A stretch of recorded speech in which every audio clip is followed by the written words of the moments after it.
رمضان يا رمضان رمضان يا رمضان رمضان يا رمضان رمضان يا رمضان رمضان يا خير الشهور فيك المحبة بلا. بسم الله الرحمن الرحيم. Assalamualaikum warahmatullahi wabarakatuh.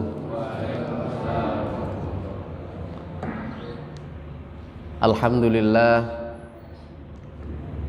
Alhamdulillahilladzi Alhamdulillahi al-aliyyil azim al-jawadul barrur rahim khalaqa kulla syai'in faqaddarah wa anzala asy-syar'a fayassarah fa asyhadu an la ilaha illallah wahdahu la syarika lahu haqqan wa asyhadu anna muhammadan abduhu wa rasuluhu sidqan. Allahumma salli wa sallim ala habibinal mustafa Muhammad bin Abdillah wa ala alihi wa ashabihi wa sallama tasliman katsira. Wa ba'd. Puja dan puji syukur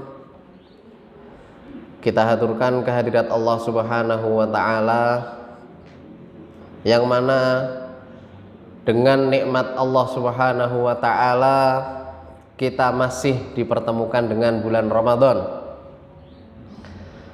Dengan karunia Allah Subhanahu wa ta'ala dan nikmatnya, kita masih diberi kekuatan untuk dapat beramal, mengumpulkan pahala sebagai bekal nanti ketika di akhirat.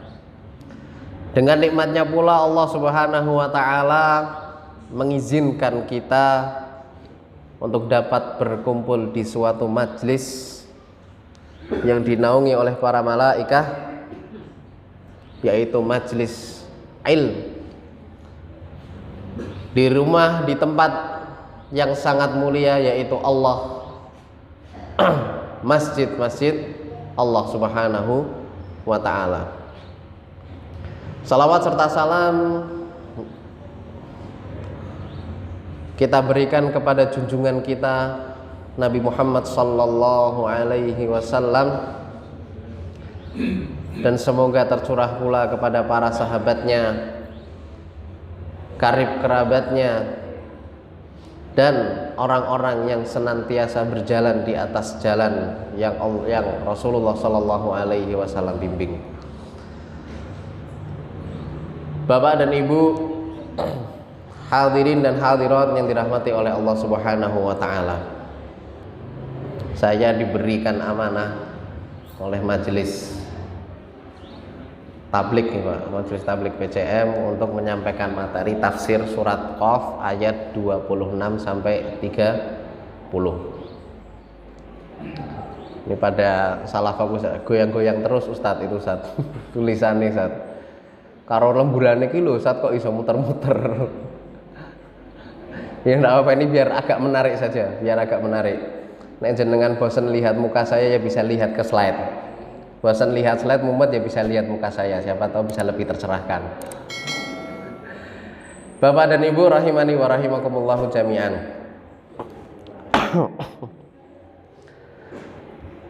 Surat Qaf. Tentang surat Qaf. Surat Qaf adalah surat yang dengan nomor urut yang ke-50.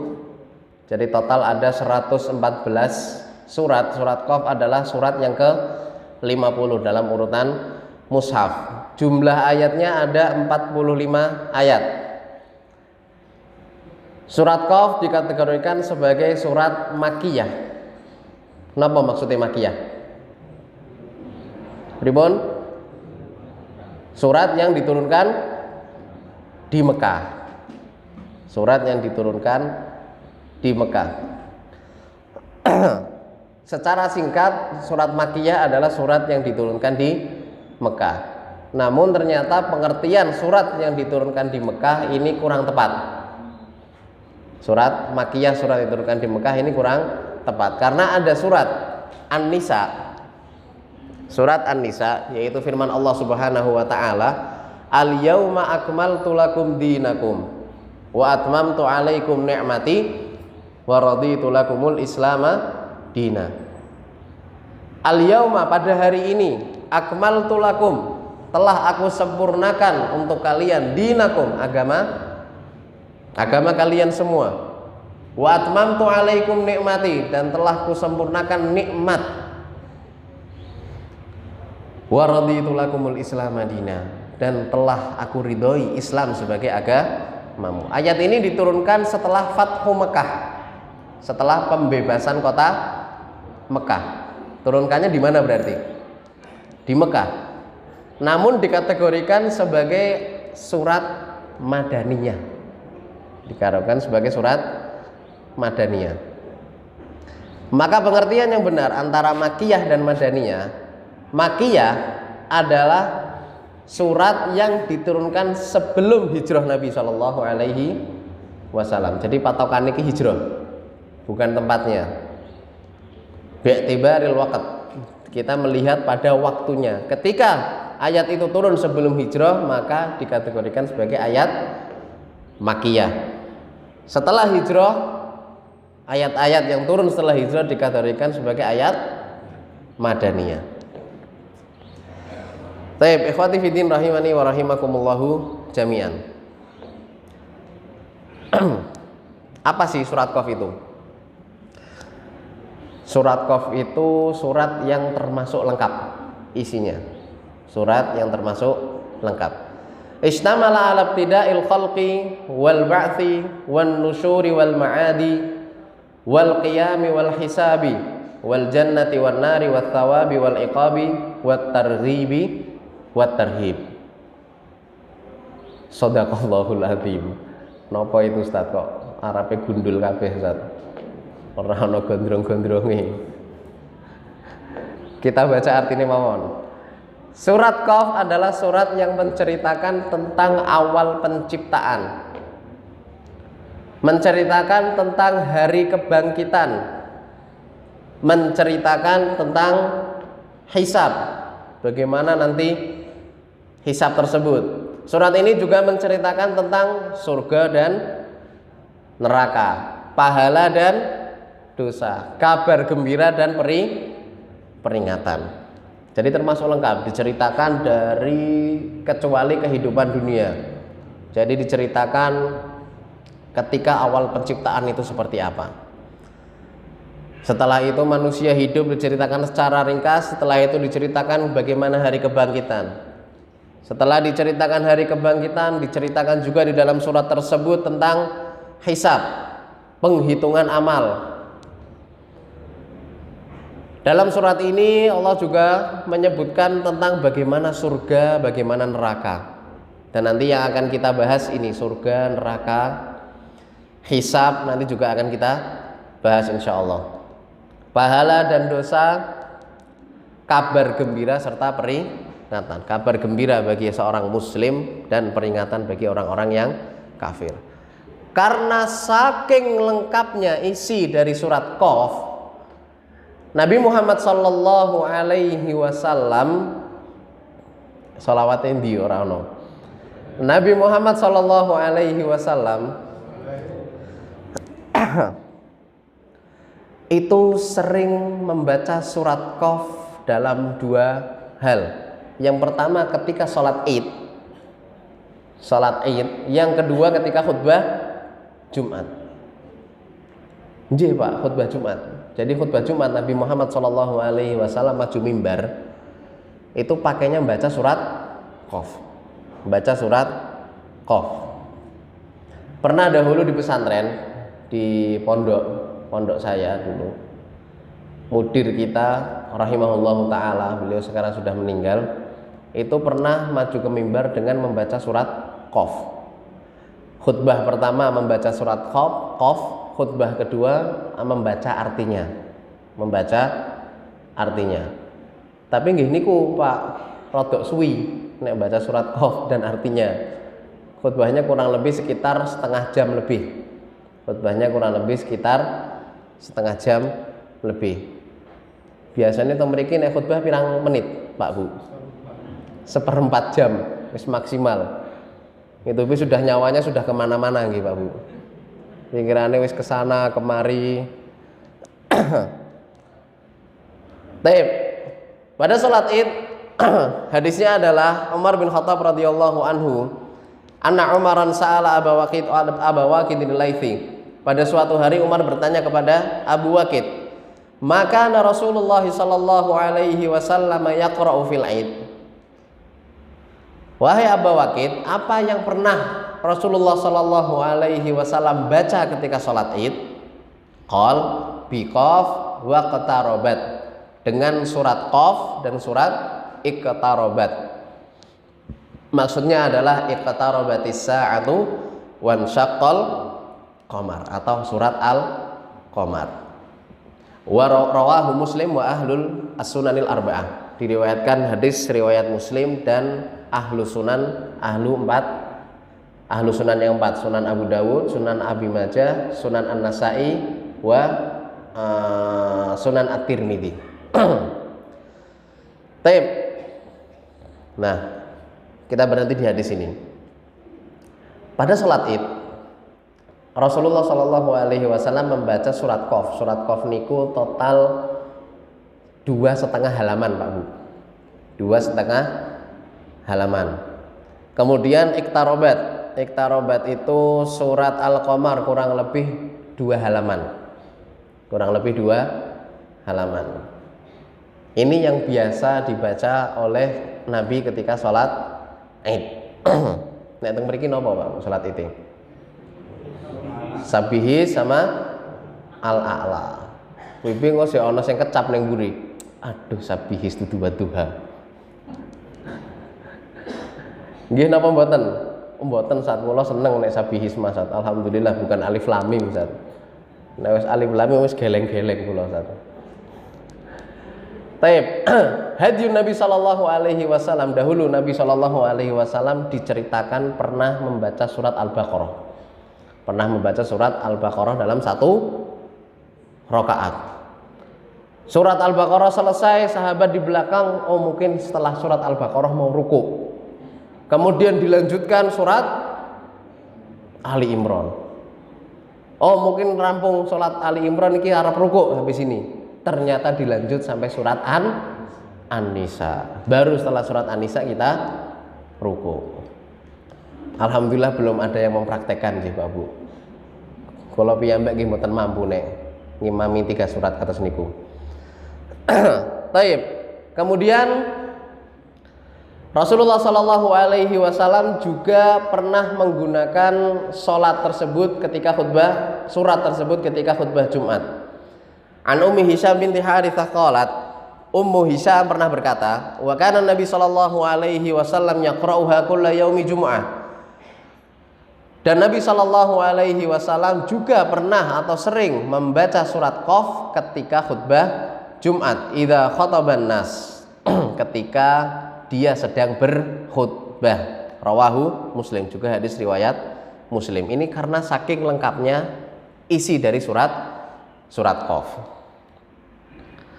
Surat Qaf kalau dalam pembagian Al-Quran itu termasuk dari awalul mufassal, yaitu pembuka hizb mufassal.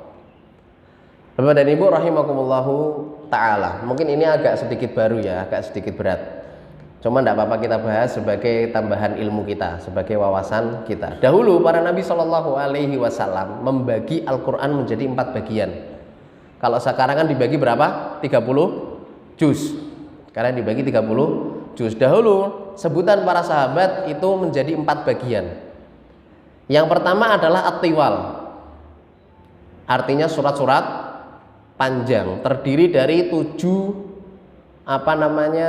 surat yang panjang. Al-Baqarah, Ali Imran, An-Nisa, Al-Maidah, Al-An'am. Ada sama Al-A'raf, ada 6 yang disepakati. Kemudian para ulama berbeda pendapat.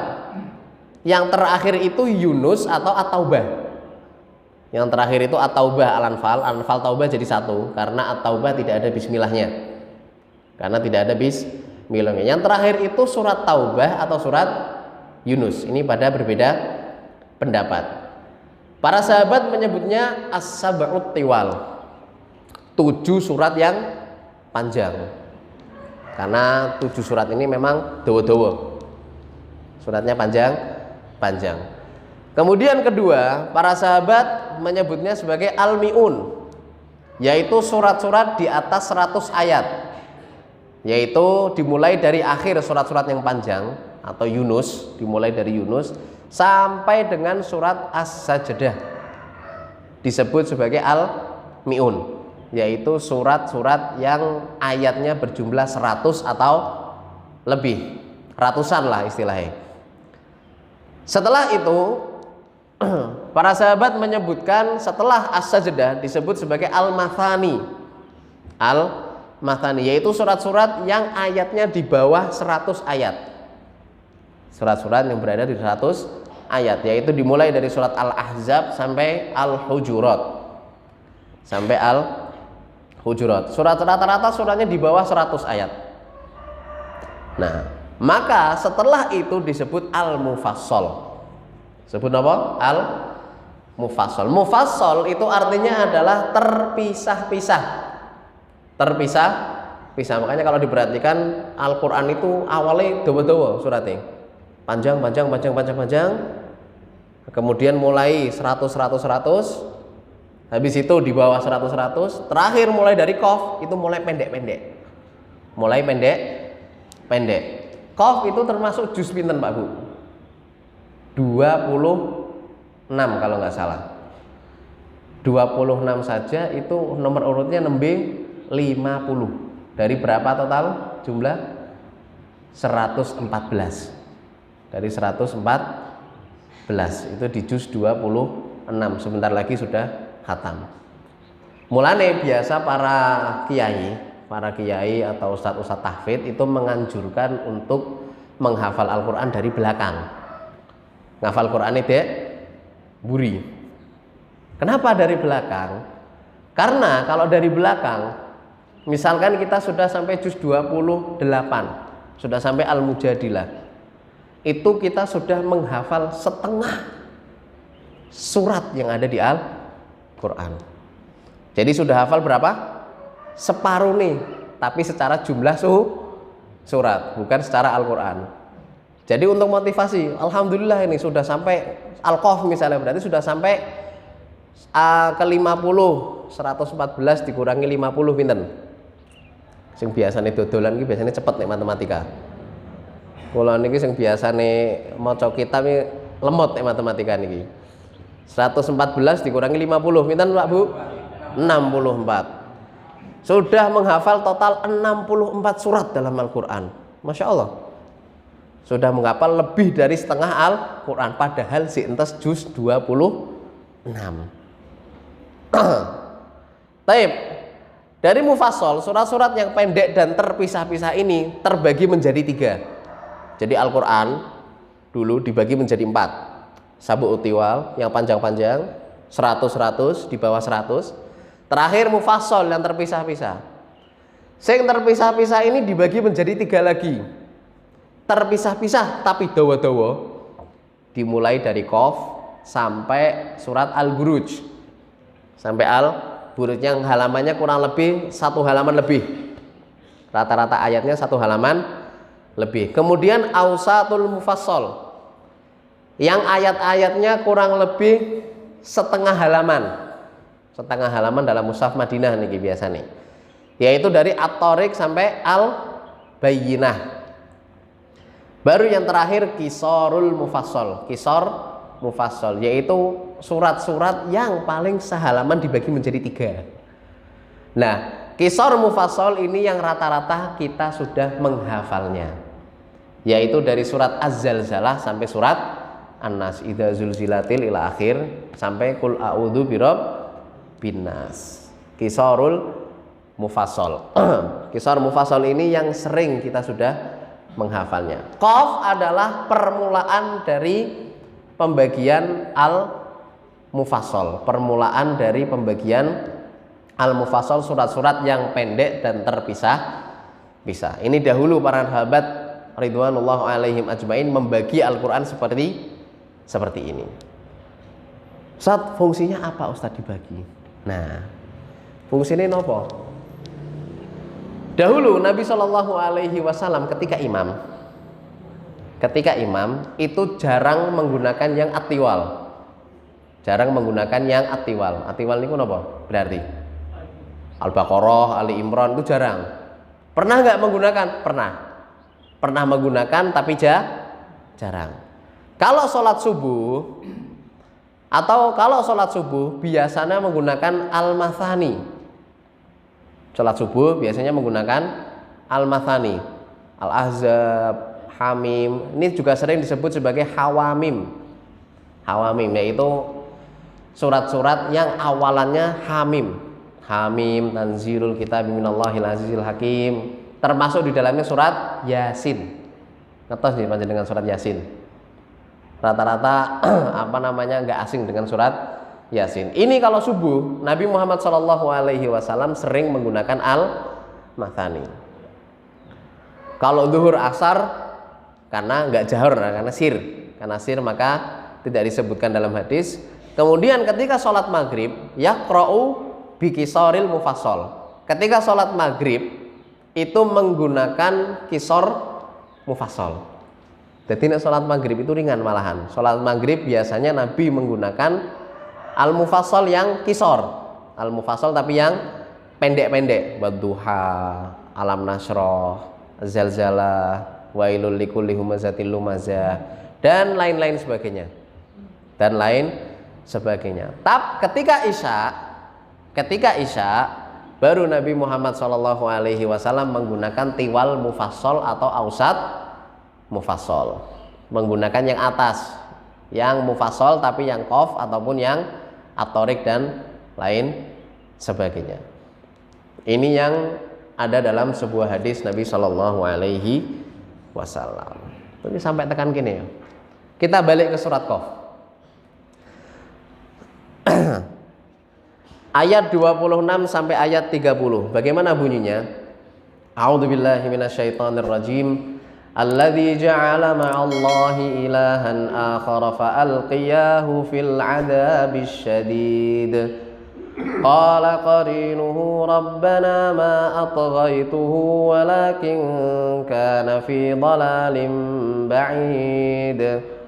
Qala la takhtasimu ladayya wa qad qaddamtu ilaykum bil wa'id. Ma yubaddalul qawlu ladayya wa ma ana bidhallamin lil 'abid. Yawma naqulu li jahannama hal imtala'ti wa taqulu hal mim mazid.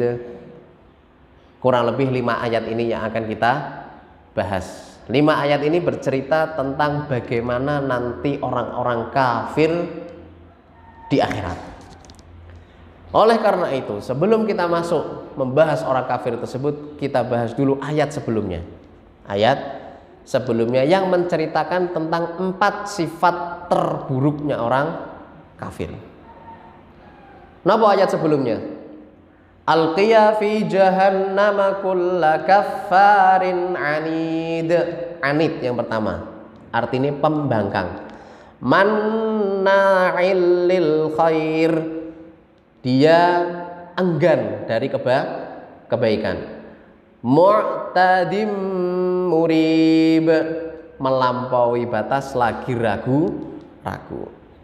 Taib, 4 sifat terburuk orang kafir. Yang pertama, pembangkang. Orang kafir ini sering membangkang, bahkan sudah mengetahui kebenarannya. Pembangkang itu bukan sing ora arti terus ora gelem ngerti, ndak.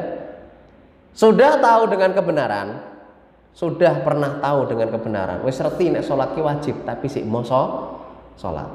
Wis ngerti nek poso iku wajib, tapi nek awan-awan sik ning warteg. Warnet apa warteg? Warnet pun mboten enten nggih sakniki.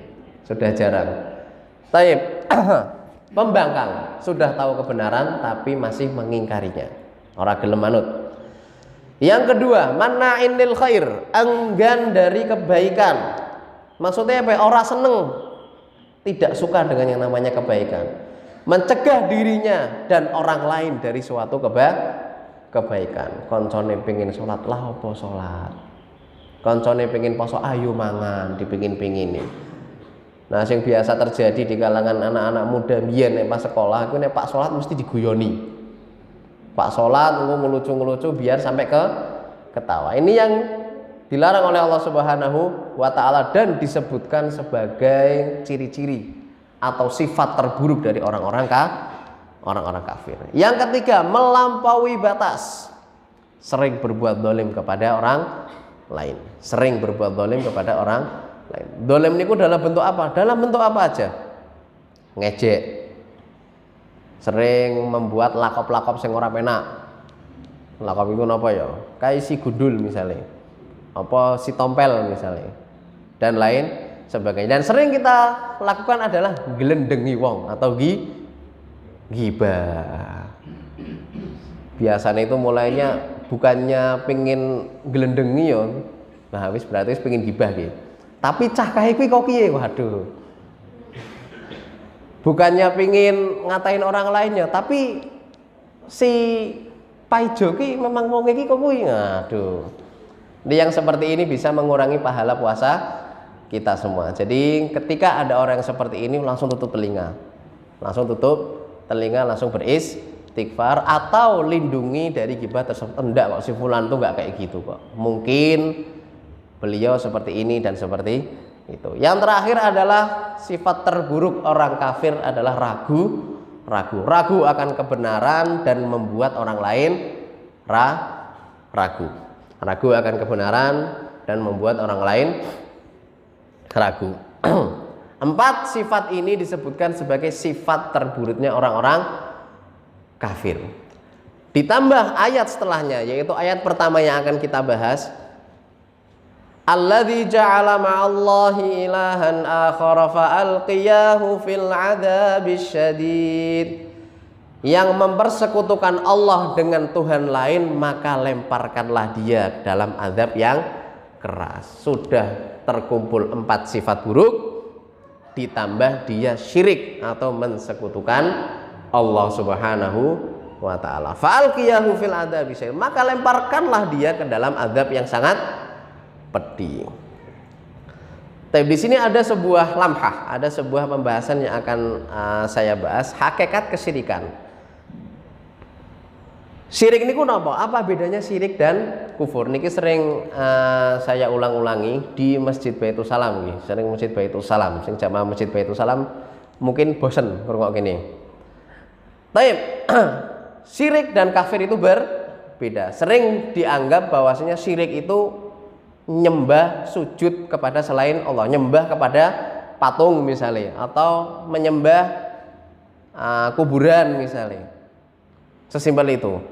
Ndak, itu namanya kufur. Itu namanya kufur. Syirik itu bagaimana? Syirik itu adalah seorang muslim atau seorang manusia, dia beribadah kepada Allah Subhanahu wa taala, nyembah Allah, beribadah kepada Allah, tapi di sisi lain dia juga menunjukkan ibadah kepada selain Allah. Ini namanya syirik.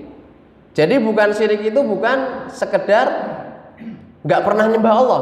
Enggak, dia nyembah Allah.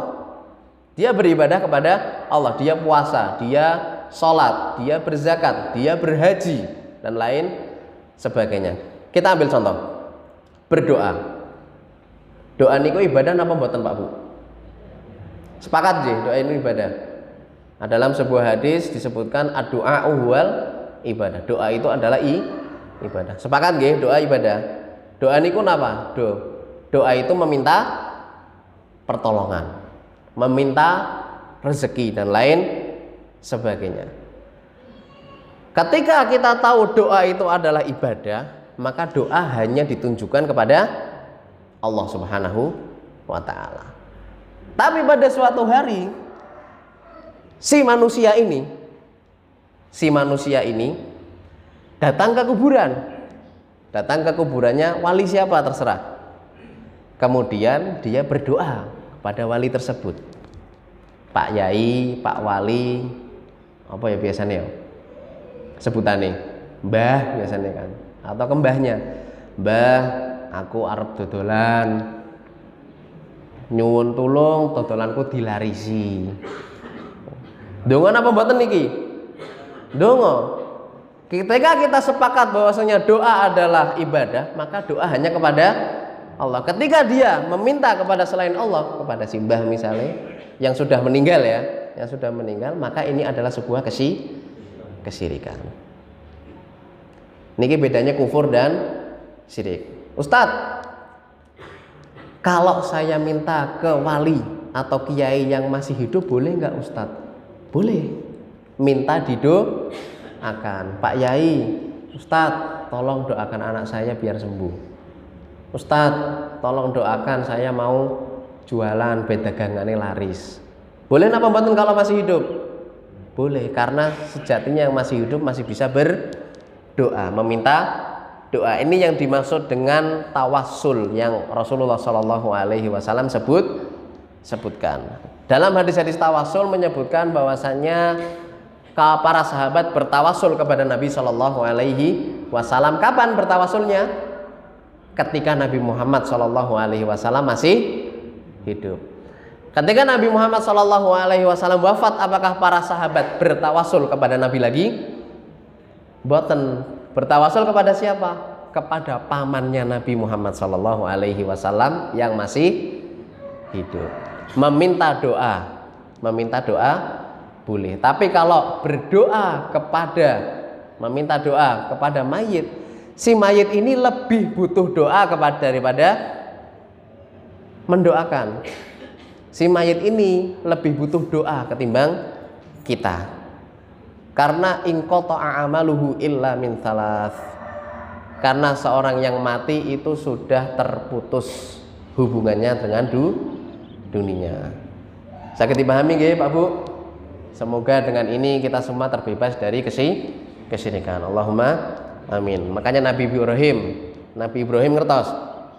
Nabi Ibrahim itu kalau sebutannya itu adalah pelopornya tauhid atau bapaknya tauhid, bapaknya para nabi, itu Nabi Ibrahim. Apa Nabi Ibrahim? Wajnubni wa baniya an na'budal asnam. Pernah berdoa kepada Allah Subhanahu wa taala dan sering berdoa kepada Allah, wajnubni wa baniya, ya Allah, jauhkanlah diriku, wa baniya, dan anak-anak keturunanku, an na'budal asnam, dari menyembah berhala. Iki Nabi Ibrahim yang sangat menjunjung tinggi tauhid, yang sangat menjunjung tinggi yang sangat menjauhi dari kesyirikan. Dungane apa? Agar tidak menyembah berhala. Maka kita lebih harus semangat lagi untuk berdoa dengan ini, wajnubni wa baniya an na'budal asnam. Allahumma jnubna wa abna anak budal asnam. Ya Allah, lindungilah kami dari menyembah berhala, dari kesyirikan. Allahumma amin. Taib, setelah Allah Subhanahu wa taala menyebutkan agar orang-orang kafir dimasukkan ke dalam neraka, maka orang kafir tersebut protes kepada Allah Subhanahu wa taala.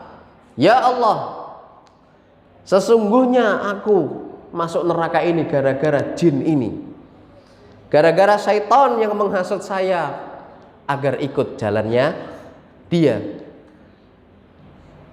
Maka korinnya pun menjawab, qala qarinuhu rabbana ma adghaituhu. Maka setan yang menyertainya pun berkata, ya Tuhan kami, ya Allah, aku tidak menyesatkannya, walakin kana fi dhalalim ba'id. Tetapi dia sendiri yang sudah berada dalam kesesatan yang jauh. Jadi nanti pada hari kiamat orang kafir dan jin korinnya itu berdebat di hadapan Allah Subhanahu wa taala. Si orang kafir ini nggak terima. Ya Rob, saya sesat nih gara-gara si ini nih, gara-gara setan ini satu. Setannya ya ora terima. Sing sesat-sesat kowe dhewe kok nyalah-nyalahke aku. Ini di akhirat nanti. Di akhirat. Mereka akan berdebat di hadapan Allah Subhanahu wa taala. Taib. Di sini akan dibahas sedikit tentang korin. Apa itu korin? Nah, ini kan sering di apa namanya orang-orang yang IndiHome, apa IndiHome, Indihome ini internet Pak. Indigo ya, orang-orang yang sering Indigo kan, oh saya bisa lihat korinnya pulang, saya bisa lihat korinnya pulang. Korin itu apa? Dalam sebuah hadis yang diriwayatkan oleh Abdullah bin Mas'ud radhiyallahu anhu qala Rasulullah sallallahu alaihi wasallam, Ibnu Mas'ud berkata bahwasanya Rasulullah sallallahu alaihi wasallam bersabda, "Ma minkum min ahadin illa wa qad wukkila bihi qarinuhu minal jin wa qarinuhu minal malaikah." Tidaklah seseorang lahir ke dunia ini illa kecuali wa qad wukkila bihi qarinuhu, sudah dipasangkan, disaudarakan dengan korinnya, minal jin wa qarinuhu minal malaikah, korinnya dari kalangan jin dan korin dari kalangan malaikah. Akan tetapi riwayat korin dari kalangan malaikah itu adalah mudraj, artinya tambahan, bukan dari hadis. Qalu, maka para sahabat pun bertanya, wa iyyaka ya Rasulullah, apakah engkau juga punya korin? Qalu wa iya ya. Maka Rasul bersabda, iya, saya juga memiliki korin. Illa, kecuali annallaha a'anani alaihi, kecuali Allah subhanahu wa ta'ala membantuku terhadap korin tersebut. Fa aslam, maka korin tersebut apa? Masuk Islam. Nah, ini beda nih korinnya Nabi sama korinnya kita ini. Korinnya Nabi apa? Masuk Islam. Fala ya'muruni illa bi khair. Maka korin saya, korinnya Nabi Shallallahu alaihi wasallam tidak memerintahkan kecuali dengan kebaikan. Taib niki artinya. Nah, maka dari itu, jadi ketika semua itu lahir akan terdapat korin. Masing-masing dari kita itu ada jin yang menyertai kita. Ngeri Pak Bu? Ya nggak apa-apa, ya nggak usah ngeri. Jin itu sudah ada di dimensi lain. Jin itu sudah berada di dimensi lain. Goro-goro Ustadz Faiz ki manggil aku di kamar mandi saiki. Enggak loh, selama ini kan nggak pernah lihat. Jadi orang-orang atau manusia yang bisa melihat jin atau melihat syaitan itu biasanya di dalamnya juga ada jin. Karena tidak ada kemampuan manusia untuk melihat jin. Yang ada jin bisa melihat jin. Jin bisa melihat manusia. Menungso bisa lihat jin ora? Ndak bisa. Innahu yarakum huwa wa qabiluhu min haitsu la tarawnahum. Langsung Allah Subhanahu wa taala yang menyatakan, yang berfirman, innahu wa qabiluhu, iblis dan kalangannya, yarakum, bisa melihat kalian wahai Bani Adam, min haitsu la tarawnahum, sedangkan kalian para manusia tidak bisa melihat mereka, tidak bisa melihat jin. Maka kalau ada di antara kita yang bisa melihat jin, berarti faraqi nafsak, maka segera diruqyah dirinya sendiri. Ruqyahnya gimana Ustaz? Bacakan ayat suci Al-Quran, dibacakan surat Al-Baqarah, sering membaca Al-Quran, sering membaca zikir pagi dan petang. Kitabnya insya Allah banyak, buku-buku di toko-toko buku banyak. Apa namanya zikir pagi dan petang. Ustaz nggak mau ngeluarin uang buat beli itu Ustaz, orang duit, ya download lewat HP. Di HP ya banyak downloadan. Zikir pagi dan petang, dibaca setelah subuh, dibaca setelah sholat asar. Nanti insya Allah biidznillah jin yang ada di dalam diri kita bisa pergi. Bukan korinnya, tapi bukan korinnya. Apa fungsinya korin? Korin itu berfungsi untuk menyesatkan. Korin berfungsi untuk menyesatkan. Kecuali korinnya Nabi Shallallahu alaihi wasallam. Jadi korin itu bukan kembaran kita anjir. Ini yang agak sering keliru. Korin itu kembaran kita tapi dari kalangan jin, bukan. Tapi saudara. Jadi setiap dari orang itu sudah ada korinnya masing-masing. Jadi nggak mesti mukanya harus sama, enggak. Terus kalau kita lihat ada mukanya sama, ya emang beberapa jin itu bisa menyerupai manusia. Kecuali satu yang tidak bisa ditiru oleh para jin, siapa?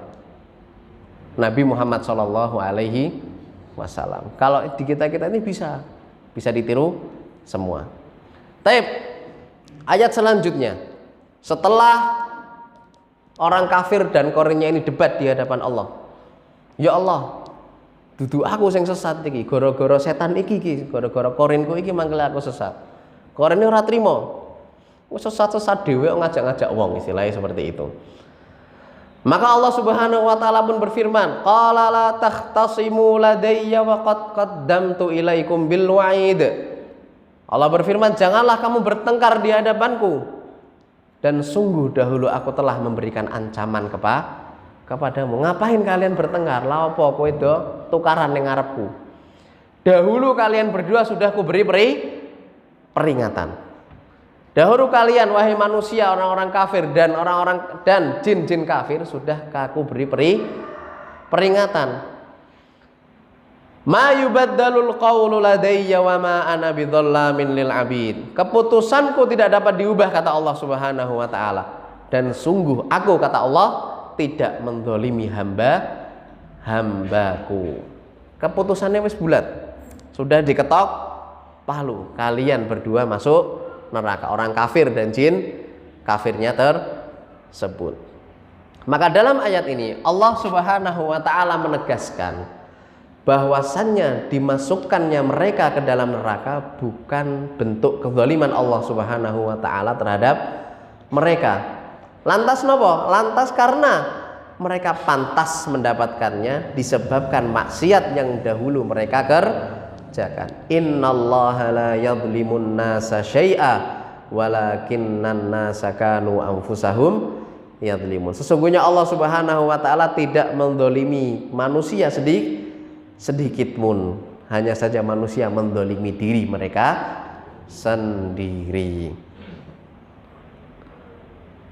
Yang terakhir, setelah Allah Subhanahu wa taala memasukkan mereka ke dalam neraka, Allah masukkan banyak manusia ke dalam neraka, Allah Subhanahu wa taala bertanya kepada neraka, yauma naqulu li jahannama halim talati wa taqulu hal mim mazid. Dan ingatlah di hari ketika kami, Allah bertanya kepada Jahannam, apakah kamu sudah penuh? Lantas Jahannam, neraka pun menjawab, belum ya Allah, masih adakah tambahan? Masih adakah tambahan? Saking kurangnya neraka Jahannam. Dalam sebuah hadis tentang surga dan neraka disebutkan an Abi Hurairah radhiyallahu anhu qala Rasulullah sallallahu alaihi wasallam, tahajjatil jannatu wan nar faqalatin nar. Pernah bercakap antara Jahannam dan neraka, surga dan neraka pernah berbincang-bincang. Faqalatin nar, maka neraka pun berkata, utsirtu bil mutakabbirin. Neraka berkata, ya Allah, kenapa engkau hanya masukkan orang-orang yang sombong ke dalam diriku? Saya hanya diberi orang-orang yang sombong. Maka surga pun menjawab, mali la yadkhuluni illa du'afaun nas. Kowe mending sing mlebu ning swarga cuman orang-orang yang kebanyakan rata-rata orang-orang yang lemah, orang-orang yang miskin atau du'afa. Maka Allah Subhanahu wa taala menengahi, qala Allahu azza wa jalla lil jannah. Allah Subhanahu wa taala berfirman kepada surga, anta rahmati arhamu bika man asya min ibadi. Wahai surga, sesungguhnya engkau adalah rahmatku, aku merahmati hamba-hambaku sesuai keinginanmu, sesuai keinginanku dengan memasukkannya ke dalam dirimu. Wa qala linnar, dan Allah Subhanahu wa taala juga berfirman kepada neraka, innama anta adzabi u'adzibu bika man asya. Sesungguhnya engkau adalah azabku, aku mengadab dengan dirimu orang-orang hamba-hamba yang aku kehendaki. Wa likulli wahidatin minkuma mil'uha, dan setiap dari kalian berdua ada penghuninya masing-masing. Fa amman naru fala tamtali'u hatta yadha'a rijlahu fiha fataqulu qad. Adapun neraka, maka dia tidak akan pernah puas, tidak akan pernah penuh sampai Allah Subhanahu wa taala menaruh kakinya ke dalam neraka. Disumpel neraka nganggo kaki Allah Subhanahu wa ta'ala sampai ke neraka bilang cukup. Maka dari situlah neraka penuh. Wa ammal jannah, adapun surga, fa innallaha azza wa jalla yunshi'u laha khalqan akhar. Adapun surga maka akan diciptakan makhluk-makhluk lain untuk mengisi surga Allah Subhanahu wa ta'ala. Semoga kita semua bisa masuk ke dalam surga dan dibebaskan dari api neraka. Amin. Tayyib. Ringkasan dari hadis tersebut, surga itu kebanyakan isinya orang-orang du'afa. Jadi bagi kita semua yang belum diberi rizki yang banyak, rizkinya masih kalah dengan orang-orang yang kafir di sana, orang-orang yang belum beriman kepada Allah Subhanahu wa ta'ala, maka jangan khawatir, mungkin surga sedang menunggu kita. Adapun neraka diisi oleh orang-orang yang sombong, kebanyakan isinya. Kemudian surga hakikatnya adalah rahmat Allah, neraka hakikatnya adalah azab Allah. Surga dipenuhi dengan Allah Subhanahu wa ta'ala menciptakan makhluk-makhluk lain, neraka dipenuhi penuh, baru merasa penuh ketika Allah taruh kakinya di dalam api, ke dalam neraka tersebut.